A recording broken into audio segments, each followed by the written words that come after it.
Hello, everyone. Welcome back to the Fascinating Womanhood channel. On our channel, we talk about everything that has to do with developing femininity and building strong, long-lasting, loving relationships.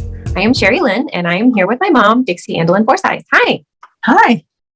Today, we are talking about how to be the ideal wife. Now, not to be confused with being the perfect wife. We don't want to send that message that you need to be perfect. And by all means, we are not perfect either. We want to talk about the 5 most valuable ways you can be a great partner to your husband. We've done videos on the ideal woman. This is a little different though, because we wanted to get a little bit more nitty gritty with the wife. What do we mean before we jump into the 5? What do we mean by ideal other than not perfection?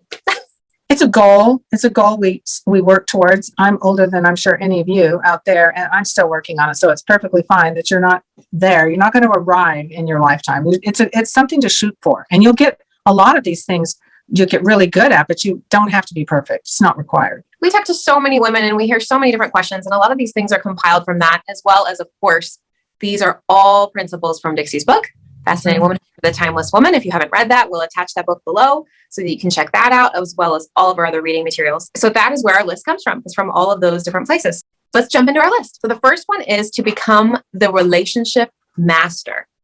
I'm glad this is first, because to me, this is it's one of our core powers. Being a relationship master includes planning things together, making your goals as a couple, diffusing tension. You know, we have those kind of things almost daily with not only our spouse, but other people. Making family a priority, whether it's your own kids or close family members, friendships, new connections, handing out compliments, and believing in people. This is what we're really good at once we kind of focus on it. We're not saying that men are not good at this or men shouldn't be doing this. We're saying to be the master. And that's why I love that it's called the relationship master, because we believe in Fascinating Womanhood that in your marriage, you're both leaders, but you lead different things. And we really feel that women are best when they are the relationship leaders. And I love what you're talking about making goals as a couple and caring about people's feelings and making new connections. Of course, men do that too, but I think women tend to kind of spearhead it a little bit more. Some couples, it's a little different. What the most valuable thing about this point to me is that it's not about you doing everything with relationships. It's not like it's all on you, but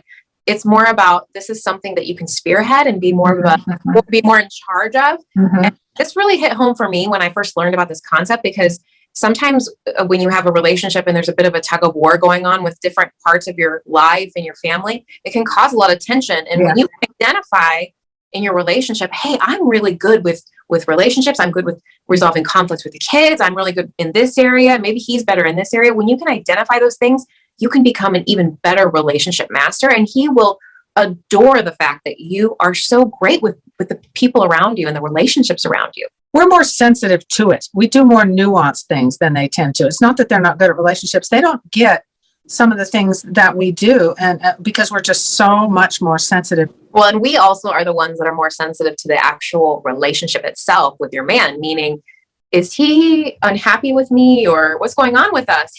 We tend to notice those things quicker. In some cases, that's kind of sad because we tend to be kind of sad. But if you can learn to identify it as a strength, you'll actually be able to understand him better and to start learning all these Fascinating Womanhood principles. You learn what to do. Part of that is in Fascinating Womanhood is in understanding men. Yeah. And I love the part that you said about believing in people. I think that's a really, really big one. Believing in people and not looking for people's worst, but looking for their best and recognizing. Okay. The second one is be a meal magician. It's not just about making meals, but making delicious meals, healthy meals, protecting your meal time, eating as a family, the importance of those things wherever you can, packing food, lunches. It's a big job to be a meal magician. And as you get better at it, you'll find that people will more often like to eat the food you made than what they can eat out that costs way more.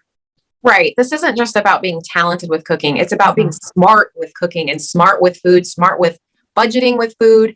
This has to do with, that's why it's called a magician. It's kind of like you can make small little miracles every day happen. And food is just so important in every country, every language. Mealtime is important. It should be important. And even if, ladies, you have a man that's the cook or you're married to a chef and you're not as much the cook, you can still be a part of this by making mealtime pleasant. You could have the most fantastic meal ready to go, but then if you argue over this food or something is going on that's not positive in conversation while you're eating, the meal is ruined. So I think it's about also understanding the ambiance with your meals. And I think it's good that it's second on the list, because once you, keeping in mind you're the relationship master, then you take that relationship master into food, which is, we all have to eat to live. And you take it into that. So you bring your relationships into mealtime and having positive feelings and ideas about food. Yeah, I love that positive relationship with food and positive relationship with the right foods. And okay, number 3 is creating a home that is irresistible. What does this mean? This is so important. This is one of my pet favorite things. The world is stressful. We all know this. When you come home from wherever you are, whether it's a grocery store or a long day at work or whatever, when you walk in that door, your goal should be that you feel like there's a certain internal feeling of, I'm home. You're not going to get that if everything's turned upside down. It's creating a home and maintaining your home, making it peaceful, cozy, making nice spaces, figuring out, I need to repaint this room. What color would be good?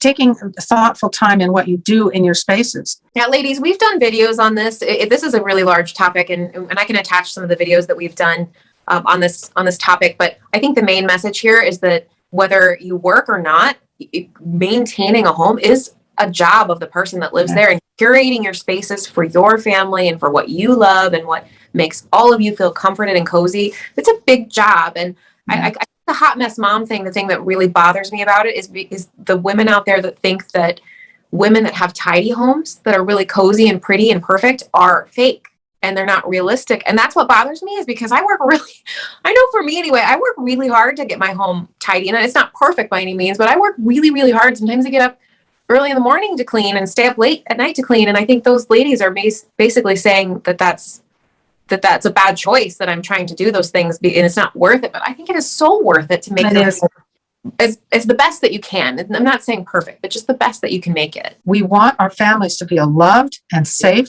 and that they're free there to be creative, to dream about the future, to plan for the future, and that they don't automatically go in the basement of their minds, like we've talked about from my book, and are kind of low just because of the atmosphere. Another thing that's important about creating atmosphere in your home is that you have a place where people can laugh. There's laughter in your home instead of just arguing. And that's what goes back to number 1 about being the relationship master too. One thing that I love that you've always had in your home is a room with no devices, no screens. You have areas to watch movies. And of course, you guys, we love movies, but you have an area in your home, and it's right when you walk in, that is basically inviting people to sit down and chat. I really love that. In fact, I'm so inspired by it, and I loved it so much as a kid that I have the same thing in my house. I have a room that's just devoted to sit down and invite people to talk. And you don't, of course, have to, but it's just there. And one thing too about this point about a home that is irresistible, it's the same thing with the meal magician. You can have the most spotless, most beautiful, you can hire maids and you can hire decorators, the most gorgeous home out there, and it's still not cozy or irresistible because of the feelings in the home. And it's full of contention, and maybe there's such a thing as too much discipline and too much, like you said, laughter is important. If you don't have that balance of positivity and humor and love in your home, it doesn't matter what your home looks like. So this isn't just about how your home looks. This is about the balance of how it feels and how it looks. Right. Okay, number 4 is loving yourself. What do we mean when we say loving yourself? That includes, self-care, your appearance, health, develop talents, skills, maybe not to the fullest degree immediately, but working on hobbies. Hobbies are wonderful because they help you feel like you're successful at something small, relatively small anyway. Working on things you'd like to improve on as a woman, and like this whole video about being trying to be an ideal wife, challenging yourself to grow and setting healthy boundaries with people.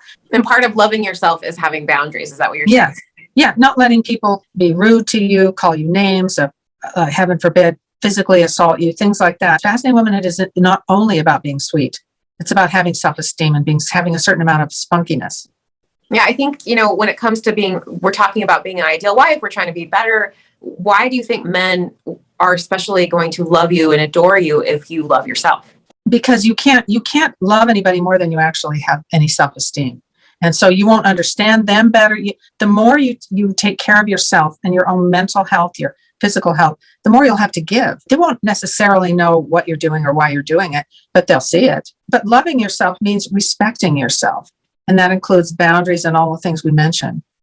Yeah, I remember Dad said something to me years ago that really stuck with me. He said, a person that's always trying to grow and challenge themselves, now that's a valuable person. A person that's always the same and stays the same and just stays in their comfort zone all the time, I worry about that person. I worry about their well-being. I worry about their happiness. I worry about how they're doing. And that always stuck with me, is like, oh, I should always be challenging myself to grow and change. And I think that's the spirit, definitely for me, at least, behind this one, is just always trying to improve. And it doesn't mean shooting for perfect all the time. It just means, how can I compare myself to me and beat that and, improve that, not comparing yourself to others, because that could get you into a negative place. This is about you comparing yourself to yourself.